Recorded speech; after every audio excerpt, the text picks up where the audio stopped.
सिंधुदुर्ग जिल्ह्यातून एक अत्यंत धक्कादायक आणि थरारक घटना समोर आली आहे। दोडामार्ग तालुक्यातील मोर्ले येथे एका तब्बल 15 फुटी अजगराने एका शेतमांगरात शिरून एका मोठ्या कुत्रीसह तिच्या 4 निष्पाप पिल्लांना एकापाठोपाठ एक जिवंत गिळंकृत केलंय। सर्वच्या सर्व भक्ष्य पस्त केल्यामुळे अजगराला जागेवरून हलणंही कठीण झालं होतं।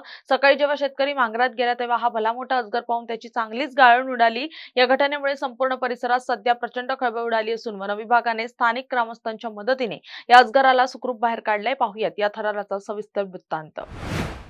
मोर्ले येथील शेतकरी पंकज गवस यांच्या शेतमांगरात मध्यरात्रीच्या सुमारास हा 15 फुटी अजगर शिकारीच्या शोधात शिरला होता। मांगरात आश्रयाला असलेल्या कुत्रीवर आणि तिच्या 4 पिल्लांवर अजगराने हल्ला करत त्यांना एकापाठोपाठ एक गिळलं।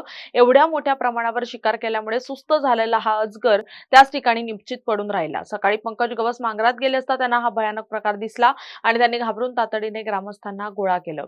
घटनेची माहिती मिळताच वन विभागाची टीम घटनास्थळी दाखल झाली। वन कर्मचाऱ्यांनी ग्रामस्थांच्या मदतीने अतिशय शिताफीने या अजगराला पकडलं आणि त्यानंतर त्याला सुरक्षितपणे त्याच्या नैसर्गिक अधिवासात मुक्त केलं।